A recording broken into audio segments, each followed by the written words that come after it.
In the rugged expanse of the Arizona Territory, where the scorching sun bred hard men and harder legends, there existed a name that made even the most seasoned lawmen check their courage: Jacob "Black Hand" Martinez. They say he killed 37 men in fair fights, though the unfair ones, well, those numbers dwelled in whispers around campfires. A ghost story told to rookie marshals, a shadow that haunted the dreams of every badge-wearing man from Texas to California. But our story isn't about Martinez, at least not the way most folks tell it. This tale begins with Curtis "Sure-Shot" Thompson, the most arrogant bounty hunter west of the Mississippi, a man whose reputation for bringing in wanted men was matched only by his talent for letting everyone know about it. They say he could shoot a playing card edge on at 50 paces, though if you asked him, he'd tell you it was 100.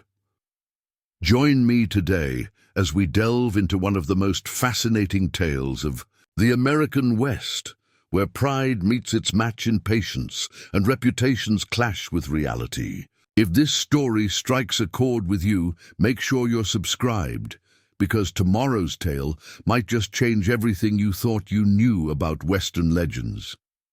Somewhere near the town of Redemption's Cross, Arizona Territory, summer of 1875, a modest farm sat quietly under the merciless desert sun.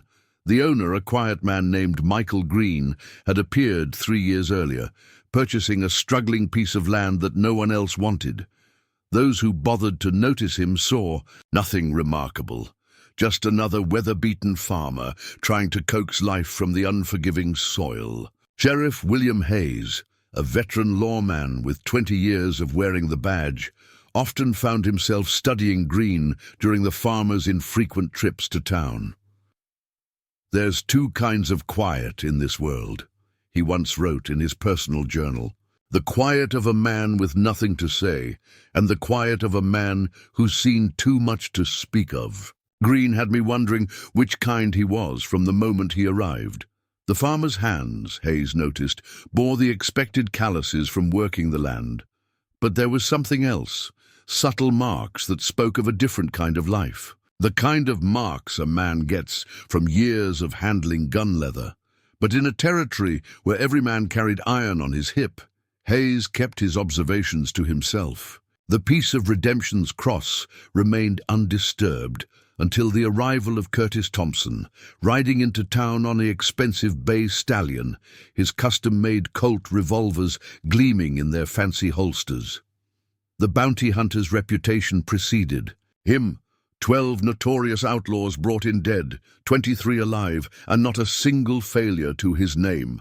"Heard you folks might be able to help me," Thompson announced to the gathered crowd outside the Silver Dollar Saloon, his voice carrying the practiced projection of a man who loved the sound of his own words. "I'm looking for Black Hand Martinez. Trail led me here, and Sure-Shot Thompson always finds his mark." In the general store, Michael Green paused in his purchase of seeds and farming supplies, his weathered face betraying no reaction to the name that had just echoed down the street. Sarah Mitchell, the store owner's daughter, noticed only the slightest tightening around his eyes. "Careful with that one, Mr. Green," she warned softly. "They say he's as dangerous as the men he hunts." Green nodded almost imperceptibly, his voice barely above a whisper when he finally spoke. "Some men hunt for justice, Miss Mitchell. Others hunt for glory. Knowing the difference can save your life." Outside, Thompson was holding court in front of an eager audience, his voice dripping with practiced charm. "Black Hand's worth $2,000 dead or alive. Word is, he's hiding somewhere in these parts, playing at honest work." He laughed, a sound filled with arrogance. "No man that deadly can hide his nature for long. You'll know him by his eyes.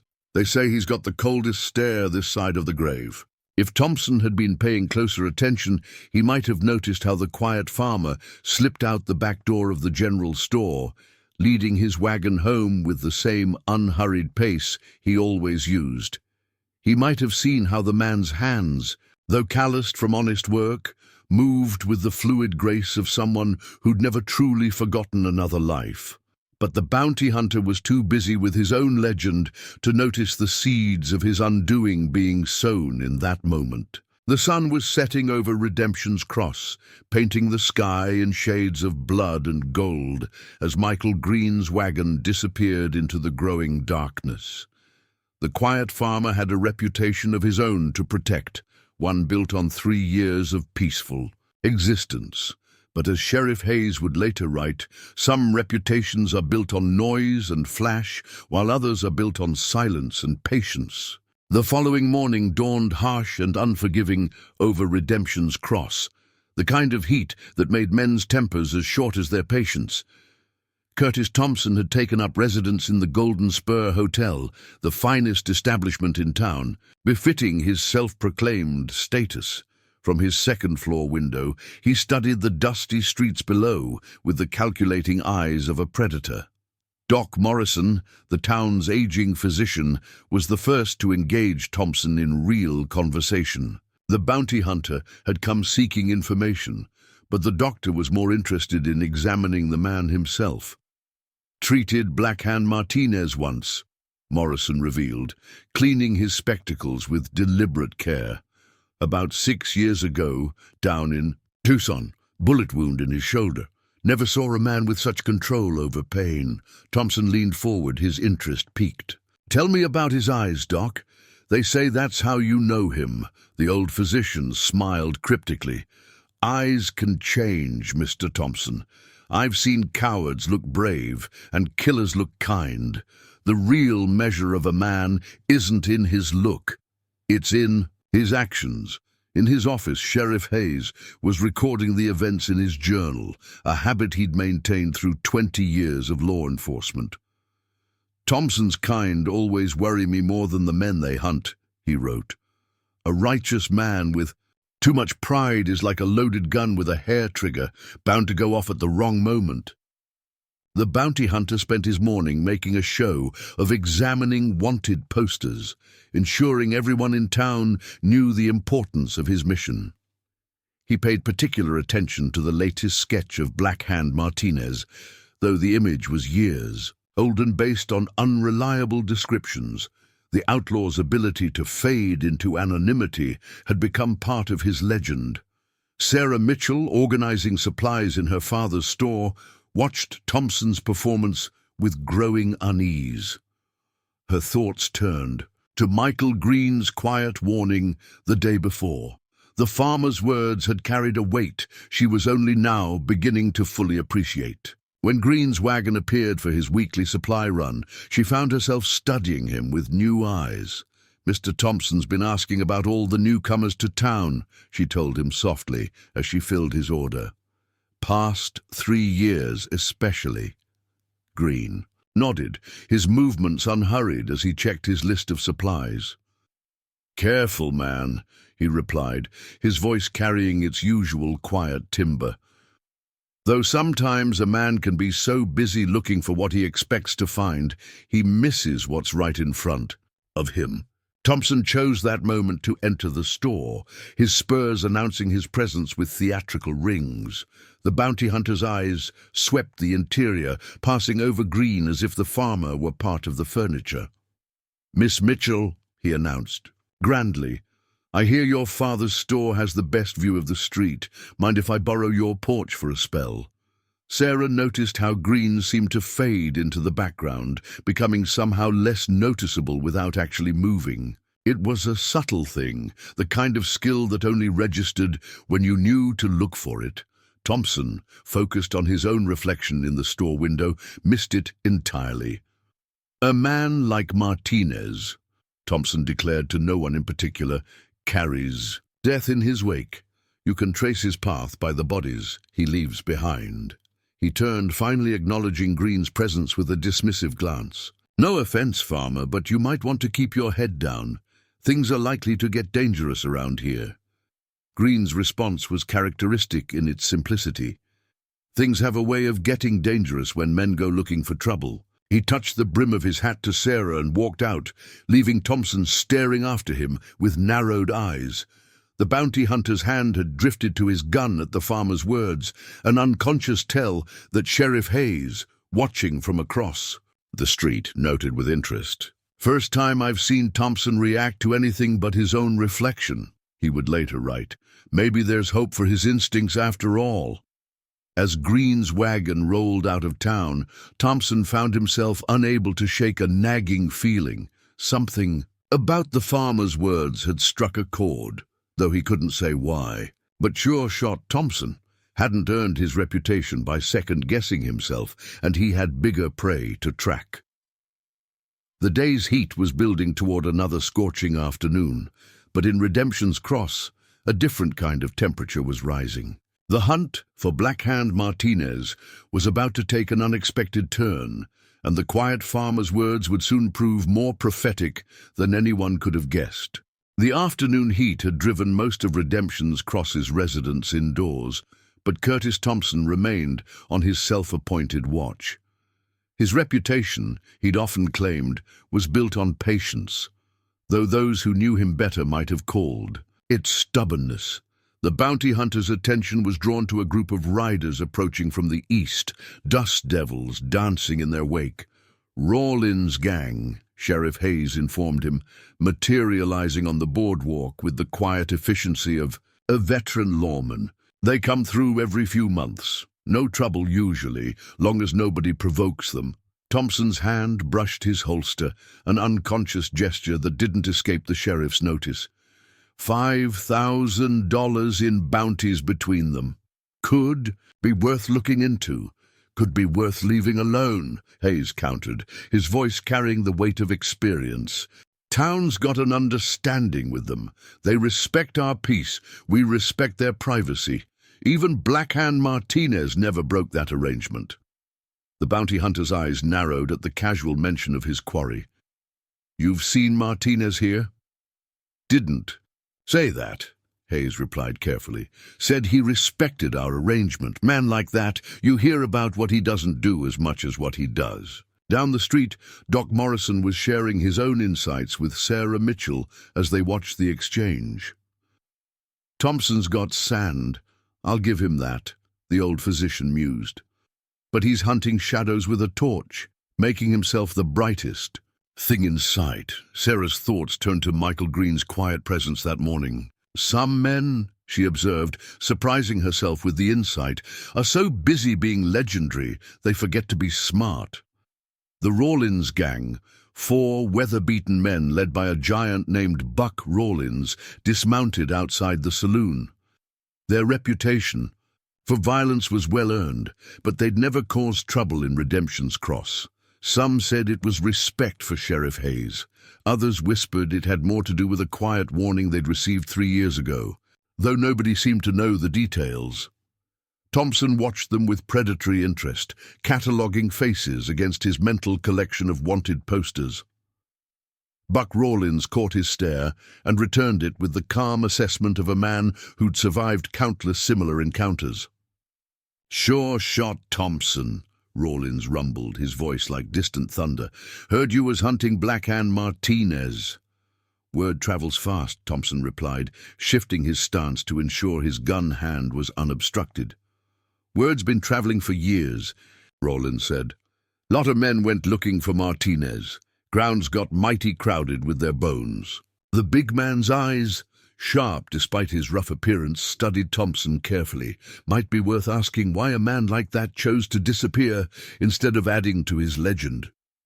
The exchange was interrupted by the arrival of Michael Green's wagon, returning from his farm with a load of vegetables for the general store. The farmer navigated around the gathered men with practiced ease, though Thompson noticed how the Rawlins gang subtly shifted to give him space.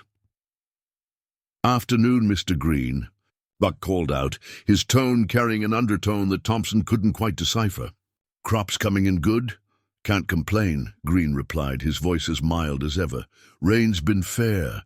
The simple exchange seemed to carry hidden weight, though Thompson's instincts couldn't pin down why. He watched as Green unloaded his wagon, noting how the farmer's movements, though unhurried, wasted no energy. There was an economy of motion that tickled something in the bounty hunter's memory, but the thought slipped away before he could grasp it. Sheriff Hayes, observing from his office window, made another entry in his journal.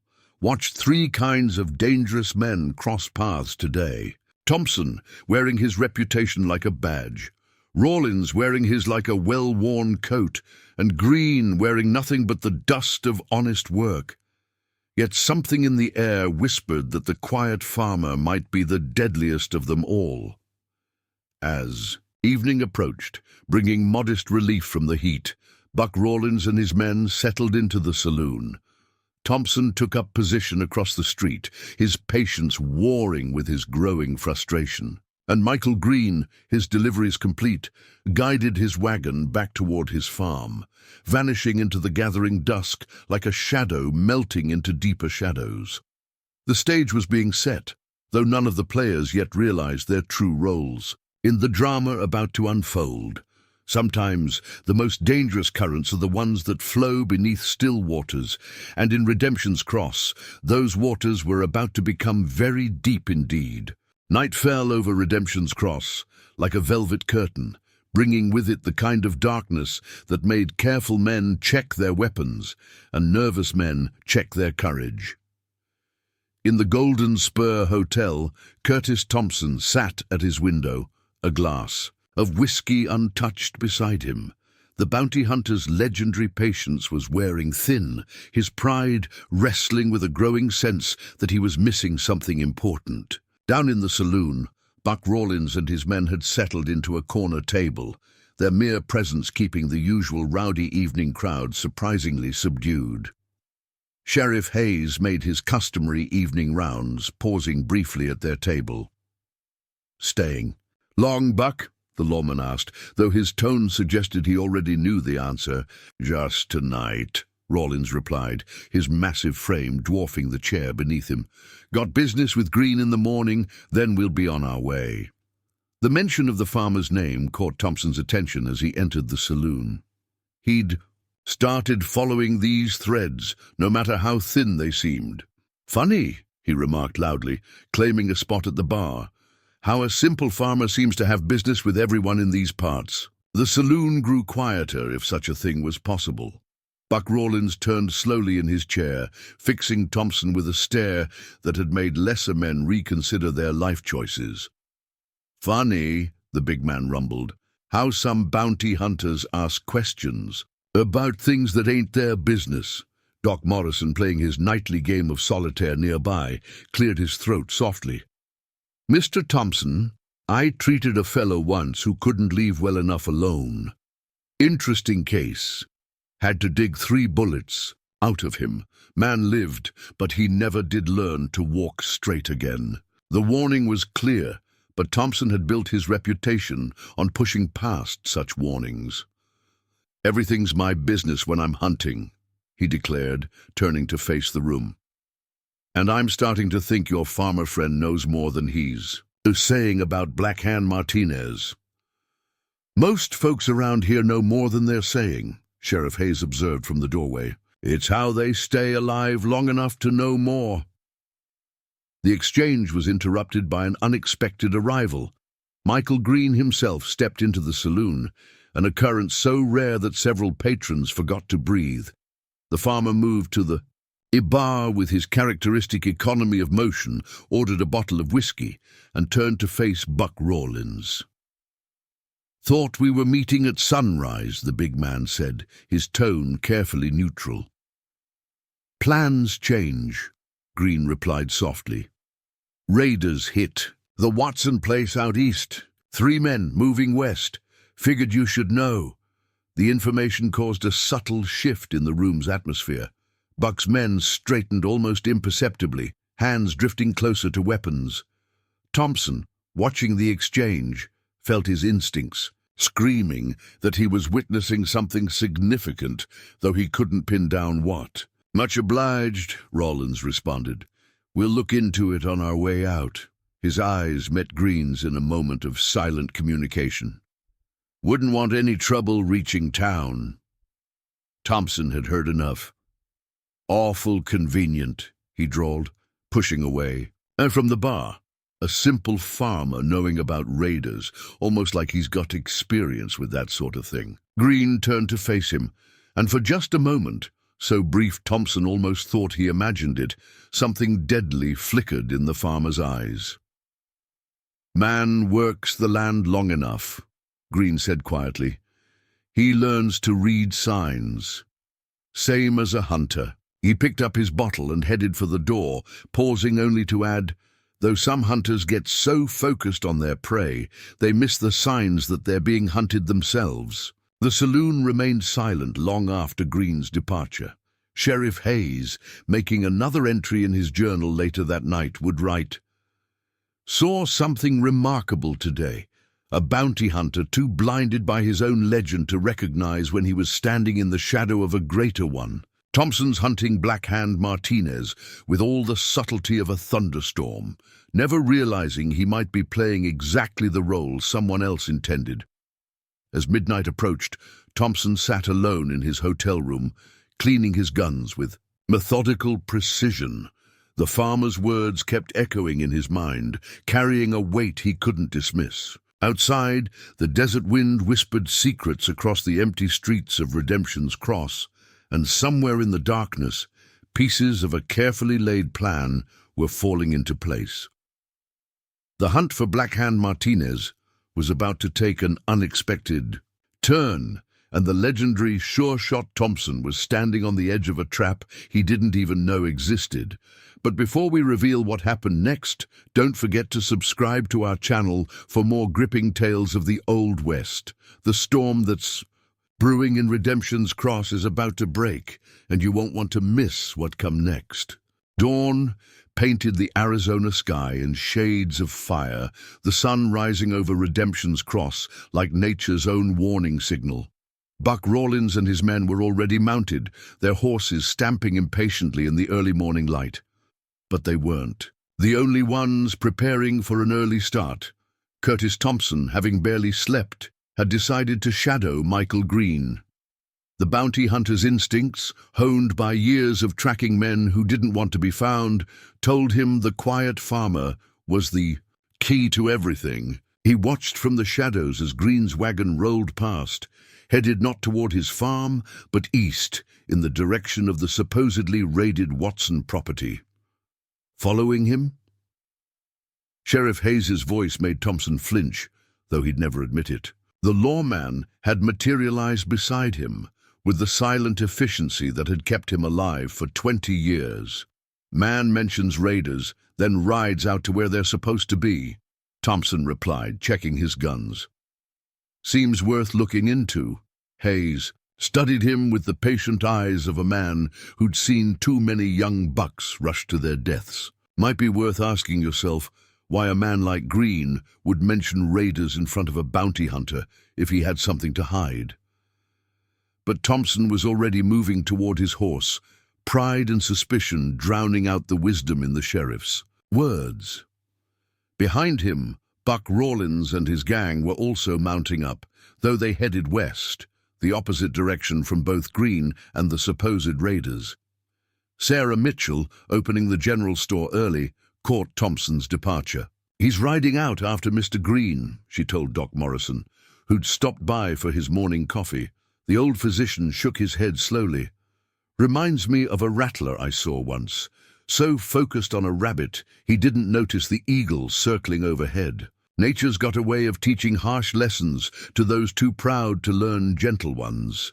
Out on the desert trail, Thompson followed Green's wagon tracks with professional skill. The morning heat was already building, mirages dancing on the horizon, like the ghosts of better decisions not taken. After an hour's ride, he spotted Green's wagon stopped near a rock formation, the farmer nowhere in sight. Thompson dismounted, moving forward with the stealth that had made him famous.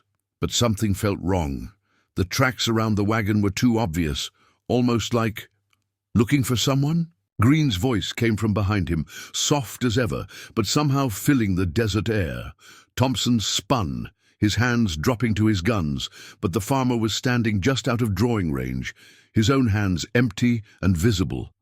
Something about his stance, made Thompson's combat-trained instincts scream in warning. "Awful far from your farm," Thompson observed, fighting to keep his voice casual.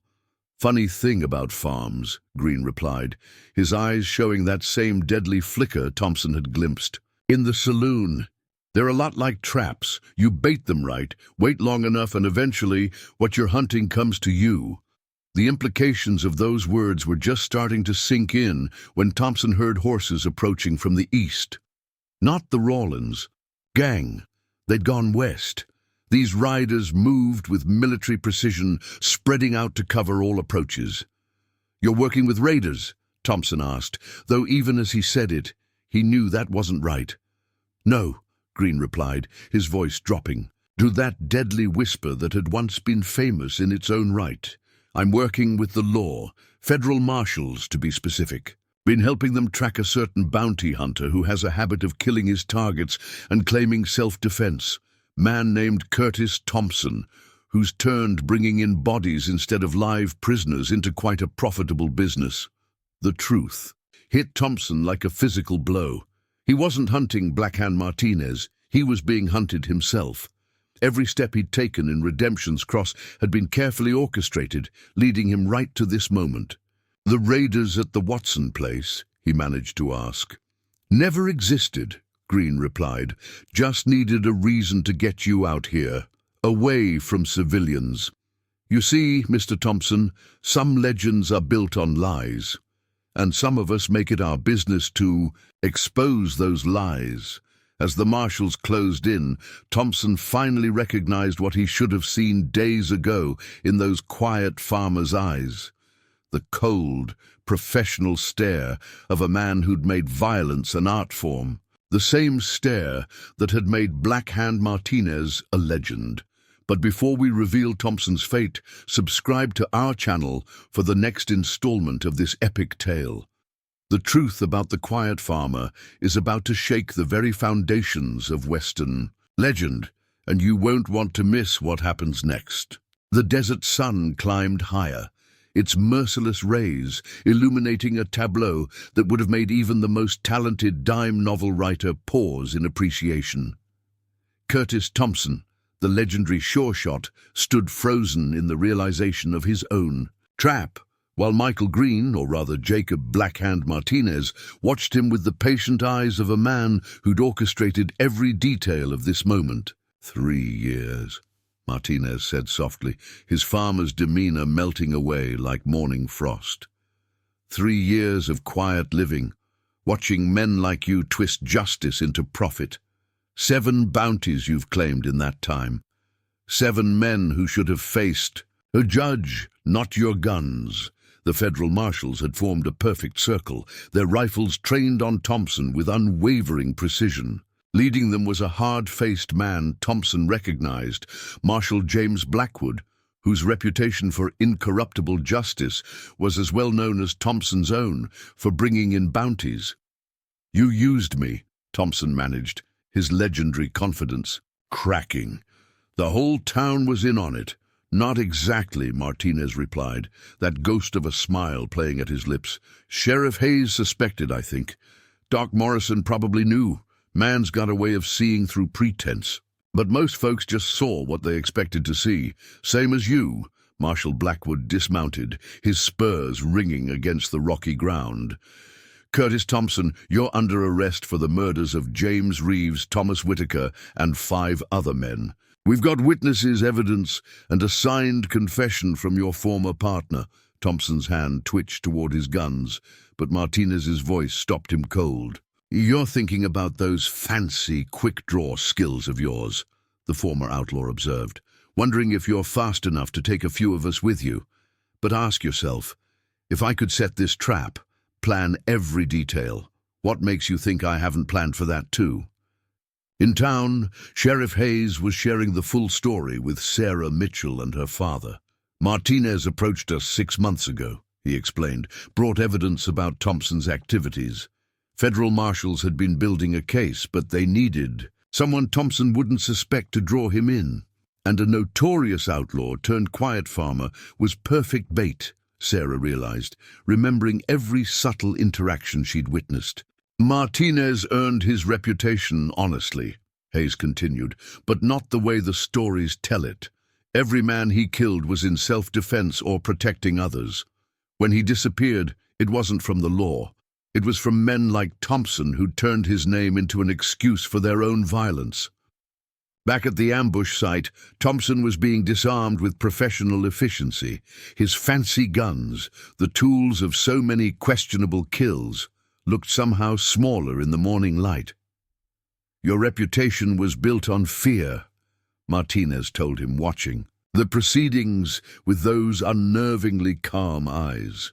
"Mine was built on necessity.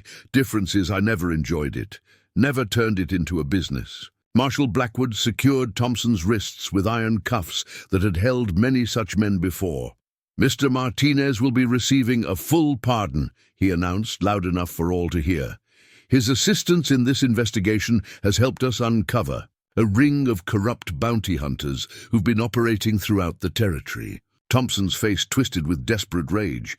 "You're pardoning Black Hand Martinez? The man's a killer." "The difference," Blackwood replied coldly, "is that he can prove every kill was justified. You just proved they were profitable." As Thompson was led away, Martinez turned to the marshal. "What happens now?" "That depends," Blackwood answered. "Territory could use a man with your skills, especially one who understands the difference between justice and vengeance. Badge is yours if you want it." Martinez looked back toward Redemption's Cross, where his farm waited under the desert sun. "Appreciate the offer, Marshal, but I found something better than hunting men." A genuine smile crossed his face. "Though I might be persuaded to help out now and then if something like Thompson shows up again." The story of the quiet farmer who trapped the infamous bounty hunter would grow into its own legend, told in saloons and around campfires throughout the territory. But before we reveal how Martinez's life changed after that morning, make sure you're subscribed to our channel. The tale of the man who gave up violence only to find himself serving justice in a different way is far from over, and tomorrow's chapter might just surprise you. Word travels fast in the territories, carried on horseback and whispered in saloons. By sunset, the tale of Curtis Thompson's arrest had already begun to spread, though few knew the full truth. In Redemption's Cross, the townspeople were still coming to terms with the revelation that their quiet farmer was the legendary Black Hand Martinez. Buck Rawlins and his men returned as the sun was setting, their timing too perfect to be coincidence. The big man found Martinez, no longer bothering with the green pretense, repairing a fence on his property, the same way he had 100 times before. "Heard it went smooth," Rawlins rumbled, dismounting to help with the fence work.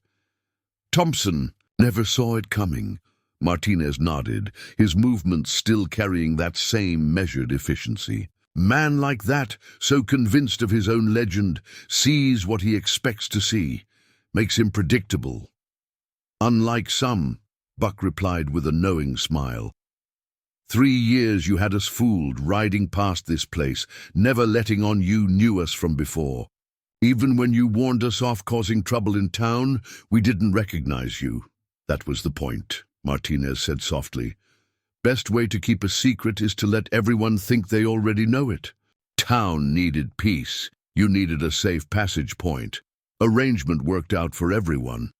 Back in town, Dr. Morrison was sharing his own insights with Sheriff Hayes and Sarah Mitchell. "Knew who he was the moment I treated that cut on his arm. Last year," the old physician admitted, "saw the same scar I gave him in Tucson all those years ago, but a doctor learns to keep certain confidences." "And you never said anything?" Sarah asked, still trying to reconcile the quiet farmer she'd known with the legendary gunman he truly was. "Same reason the sheriff kept quiet once he figured it out," Morrison replied. "Man tries to build something better than his past. He deserves the chance. Besides," he added with a wry smile, "having Black Hand Martinez secretly watching over the town meant I had a lot fewer bullet wounds to treat." In his office, Marshal Blackwood was interviewing Thompson, documenting the fallen bounty hunters. Crimes. 7 murders, he read from his notes, all under the guise of legal kills, plus 3 suspected, though we can't prove those yet. Evidence of cooperation with other corrupt bounty hunters across 3 territories. You've built your case, Thompson spat. No need to gloat about it. Not gloating, Blackwood replied evenly. Trying to understand something. Martinez killed more men than you ever did, but every death was investigated, every shot justified. He could have kept killing, built a fortune like you did. Instead, he chose to farm.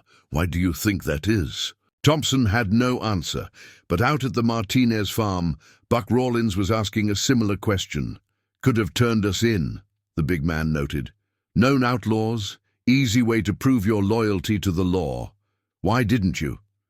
Martinez paused in his work, considering. Man's past actions matter, he said finally, but his choices matter more. You chose to respect the town's peace, chose to help when asked, chose to be something more than just another gang. Same choice I made, just different circumstances. As night fell over Redemption's Cross, Sarah Mitchell made her way out to Martinez's farm, carrying a basket of fresh bread, the same delivery she'd been making to Michael Green for 3 years.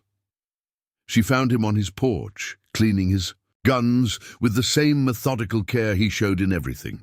Folks in town are talking, she said, setting down the basket. Some are scared now that they know who you are. Others feel safer. Most just don't know what to think. And you? Martinez asked quietly. I think a man who spends 3 years growing crops instead of taking lives, who helps his neighbors instead of hunting bounties, shows more courage than any gunfighter I've ever heard of. Martinez nodded slowly. Violence is easy, he replied. Peace, that takes real work. Probably why so few men choose it. But as darkness settled over the territory, other forces were already in motion. Thompson's arrest had exposed a network of corrupt bounty hunters, and some of them were already planning revenge against the man who had brought down one of their own. The quiet farmer's war against injustice was far from over, and the next chapter would test not just his guns, but his commitment to the peaceful life he'd built. 2 days after Thompson's arrest, the first warning came in the form of a telegram to Sheriff Hayes. The message was brief but troubling. Jackson Kane and the Bishop brothers headed your way. Stop. Hunting season open. Stop. Watch your farmer. Stop. Hayes found Martinez in his fields, the former gunman's hands deep in the soil he'd spent 3 years cultivating. The sheriff noticed that even while farming, Martinez maintained clear sightlines to all approaches, a habit born from years of survival. Kane's coming, Hayes said without preamble, bringing the bishops with him. Martinez didn't look up from his work. Thompson's friends. Kane's got a reputation, kills witnesses before trials. Bishops handle the dirty work. His voice remained calm, but Hayes noticed his hands had stilled in the earth. How long? 2 days, maybe 3. Marshal Blackwood's escorting Thompson to Fort Smith. Won't be back in time. Hayes shifted uncomfortably. Town's not ready for this kind of trouble. Now Martinez did look up, his eyes carrying that deadly focus that had made his name legendary. Town won't have to face it. Kane's quarrel is with me. Got a suggestion about that? Buck Rawlins's voice cut in. The big man appeared from behind the barn, where he'd apparently been waiting. My boys and I could stick around. Even odds might make them reconsider.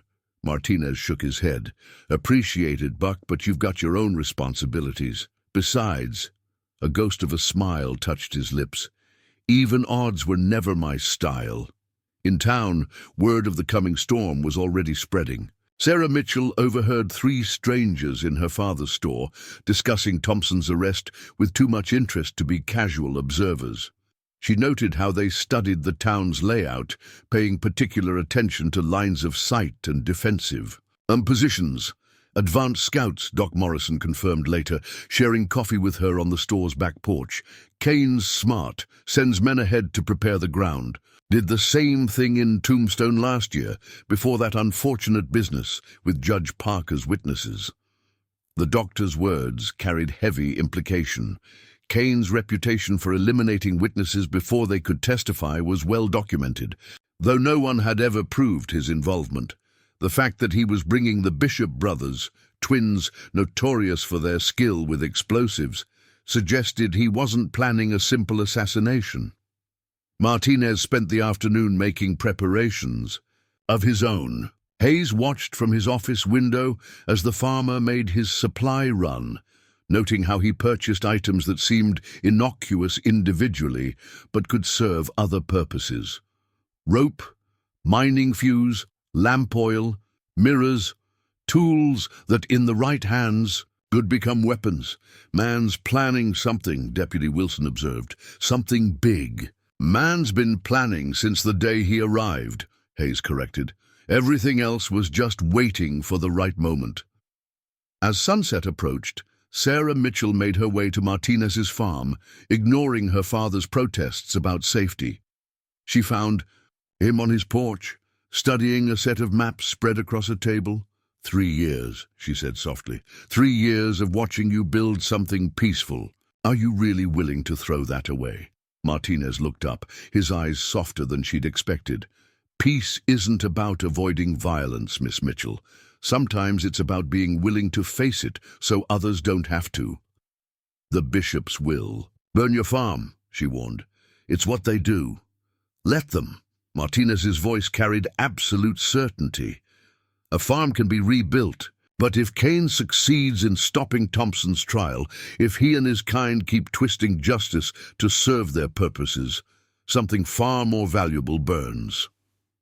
As night fell, Buck Rawlins and his men rode out, though Hayes suspected they wouldn't go far.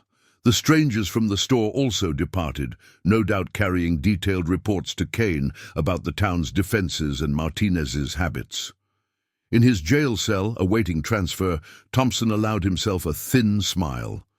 He'd known Kane would come. The only question was whether the legendary Black Hand Martinez would face the killers as the deadly gunman of legend, or the peaceful farmer he'd pretended to be. The answer to that question would shake the very foundations of Redemption's Cross. But before we reveal Martinez's choice, make sure you're subscribed to our channel. The battle between a man's violent past and his hopes for a peaceful future is about to explode, and you won't want to miss what happens next. The next morning brought dust clouds on the horizon, but they weren't from Kane and his killers, not yet. Instead, Marshal Blackwood returned unexpectedly, his horse showing signs of hard riding. He found Martinez in the general store, purchasing supplies that looked suspiciously like components for improvised explosives. Thompson escaped, the marshal announced without preamble. 2 men hit our camp at dawn, professional job, 3 deputies dead. Martinez continued his shopping with methodical precision, though his eyes had taken on that dangerous gleam. Kane's men got to him early. Means they're better organized than we thought. You don't seem surprised, Blackwood observed. Man like Kane? Martinez replied softly.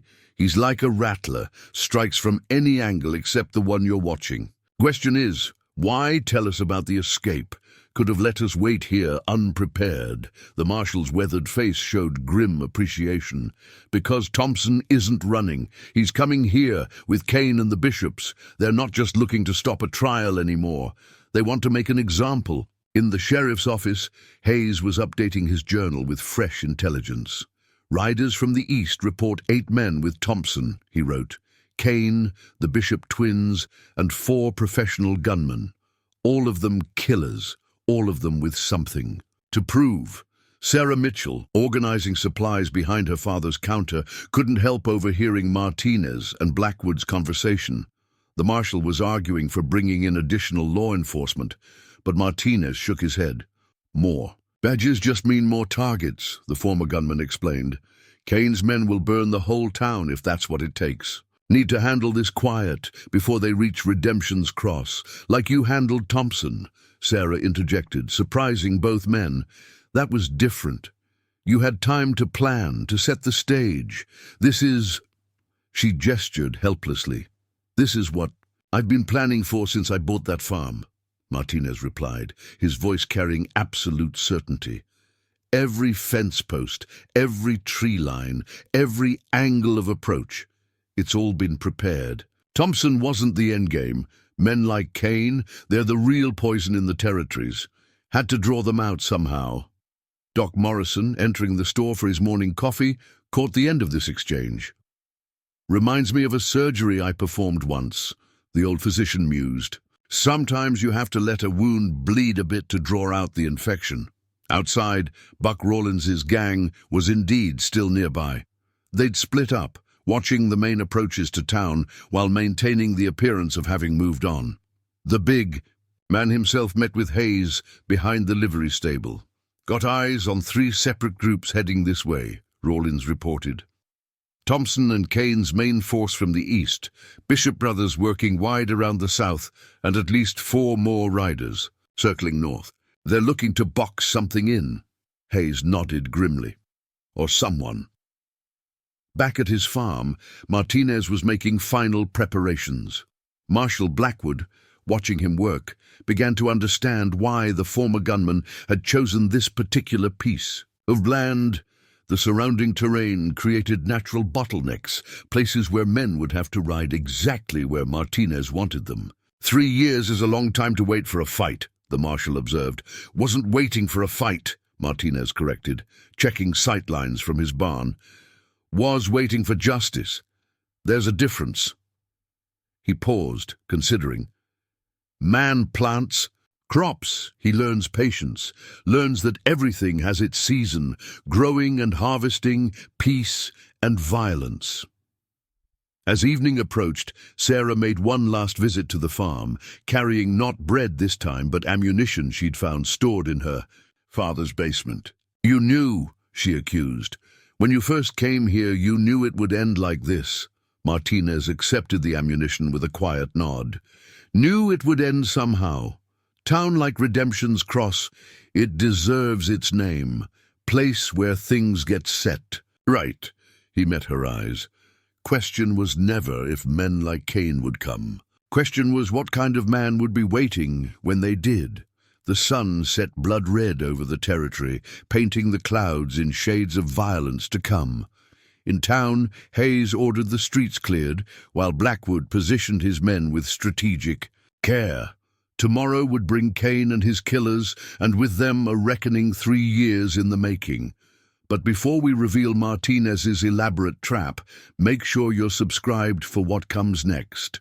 The quiet farmer's final harvest would be one of justice, and the seeds he'd planted were about to bear deadly fruit.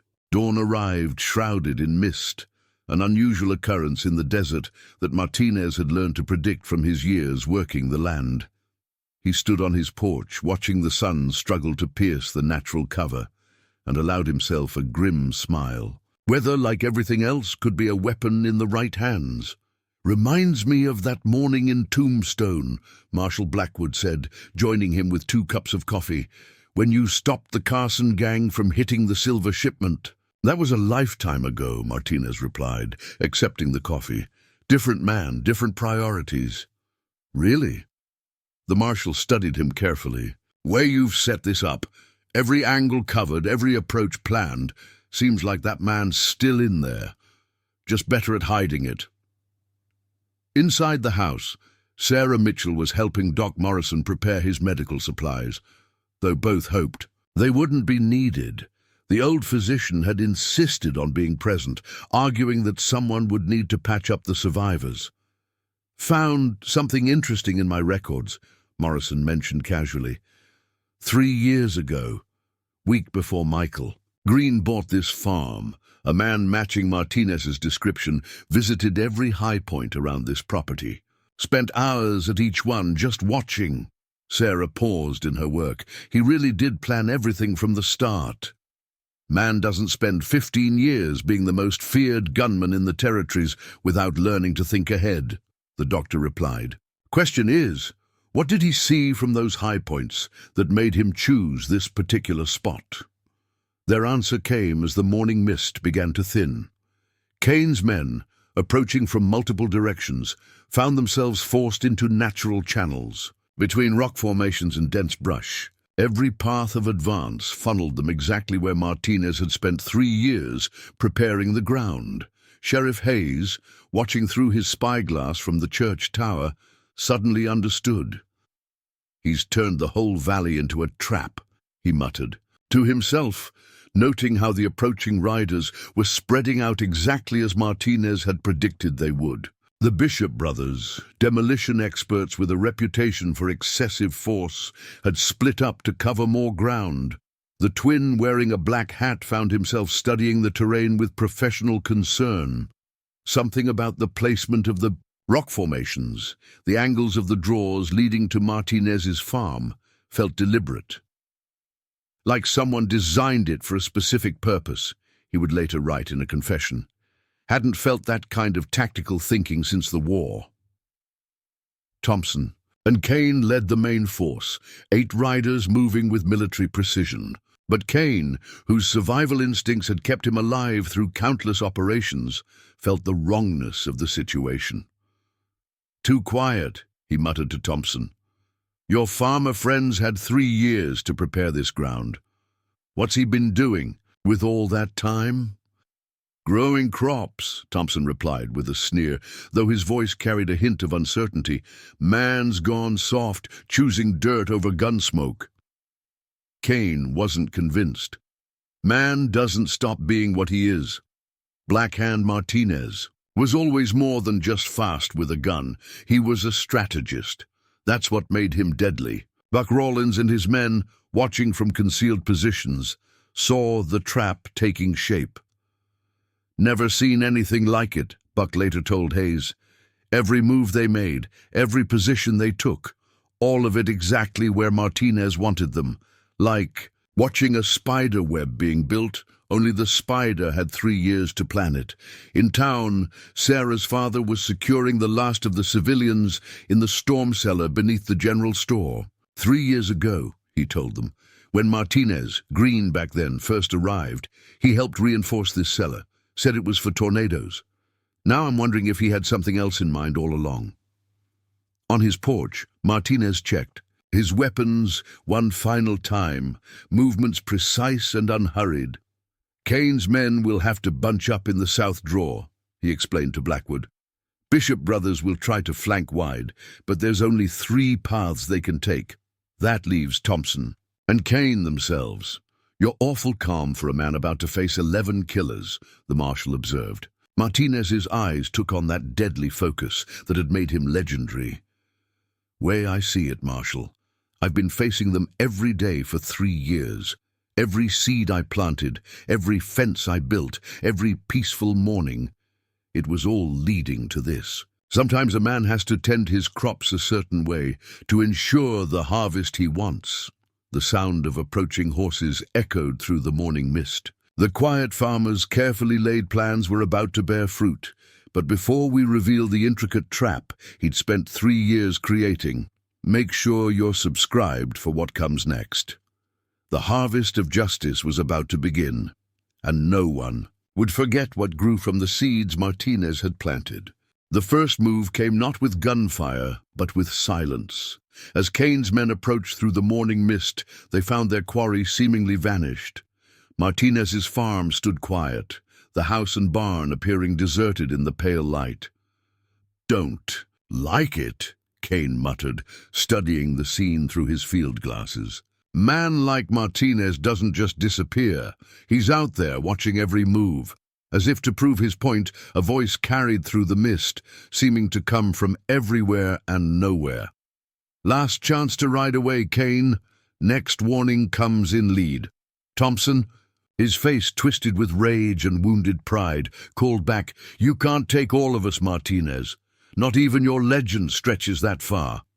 "Already took you once," came the reply, carrying a hint of amusement. "Man who falls for the same trap twice isn't worth the bullet it takes to kill him." The Bishop brother in the black hat, studying the farm's layout with growing unease, suddenly realized what had been bothering him. "The fences!" he called out. "They're not just marking property lines. They're—" His warning came too late. The first explosion wasn't large, but it sent his horse rearing in panic, throwing him into a carefully prepared tangle of barbed wire. 3 years of rust had turned the wire into a tetanus-laden trap. Kane's men started to spread out, but Martinez had prepared for that too. The seemingly random placement of fence posts suddenly made terrible sense. They created channels that forced the riders to bunch up or risk worse terrain. He's been planning this since he bought the damn place, Kane realized, watching his careful strategy unravel. Every post, every rock pile, every cleared path, it's all part of the trap. In town, Sheriff Hayes was recording events in his journal as reports came in from Buck Rawlins's scattered observers. Like watching a master chess player, he wrote. Martinez didn't just predict their moves. He'd spent 3 years making sure they couldn't make any other moves. The second Bishop brother, trying to work his way around to the barn, found himself in a natural draw that seemed to offer good cover. Too late, he noticed the mirrors positioned on the rocks above, not for signals, but to blind anyone trying to use this approach in the morning sun. "Can't get a clean shot," he shouted, his eyes watering from the reflected glare. "He's thought of everything." Martinez's voice drifted through the mist again. "Man tends his land long enough, he learns its moods, where the sun rises each season, how the shadows fall, which paths the wind takes. Question is, what's he doing with all that knowledge?" Thompson, his legendary patience finally snapping, spurred his horse forward. "Enough games. Face me like a man, Martinez." The response came not in words, but in action. A rope, hidden in the grass and attached to a counterweight Martinez had installed 3 years ago, snapped tight across Thompson's path. His horse went down, throwing him hard against one of those carefully positioned fence posts. Sarah Mitchell, watching from the reinforced storm cellar with other townspeople, heard Doc Morrison chuckle. "Remember when Martinez spent all that time positioning those posts? Said something about proper alignment being crucial for a good fence. Never mentioned they were also perfect obstacles for a horse running full speed." Kane, watching his men struggle against a battlefield 3 years in the making, made a desperate decision. "Burn it," he ordered. "Burn everything. Let's see how his plans work when his whole damn farm is ash." But even here, Martinez had prepared. The Bishop brother in the black hat, finally freeing himself from the wire, realized the horrible truth. "Boss, wait. The fields, he's planted them wrong. Those aren't normal crop rows." Too late again. The fire spread in precise patterns, following paths Martinez had laid out over 3 growing seasons, paths that led exactly where he wanted them. A man learns patience, farming. Martinez's voice came one last time as his carefully laid trap began to close. Learns that everything has its season, even justice. But before we reveal how Martinez's 3 years of preparation finally paid off, make sure you're subscribed for what comes next. The quiet farmer's masterpiece of tactical planning was about to demonstrate why he'd earned his legendary status and why some men are remembered not for the violence they deal, but for how carefully they plan its application. The fire spread across Martinez's fields in precise patterns, following paths he'd spent 3 years preparing. But instead of destroying his position, the flames and smoke created exactly the cover he needed.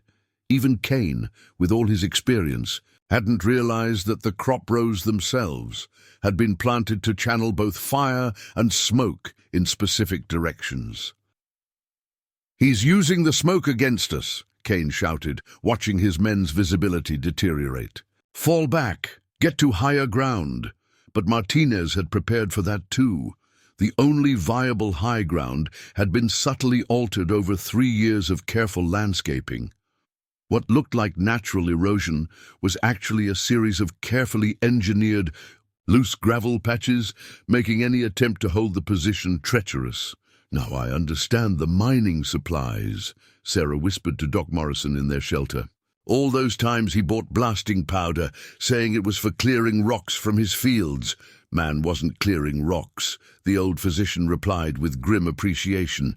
He was placing them, creating exactly the battlefield he wanted.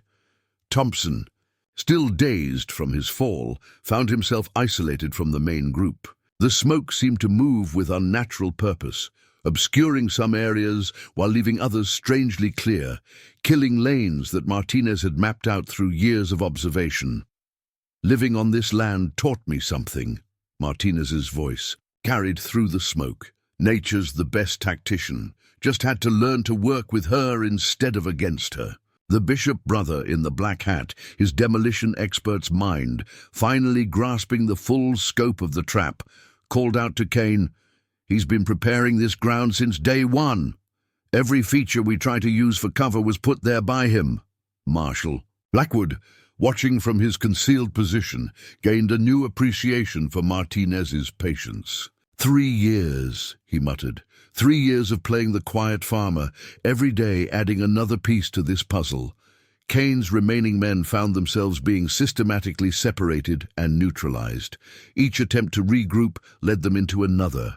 Carefully prepared trap, ropes hidden in the grass, triggered rock slides that seemed natural but were precisely engineered. Even the water trough by the barn had been positioned to create a muddy patch that bogged down horses at exactly the wrong moment.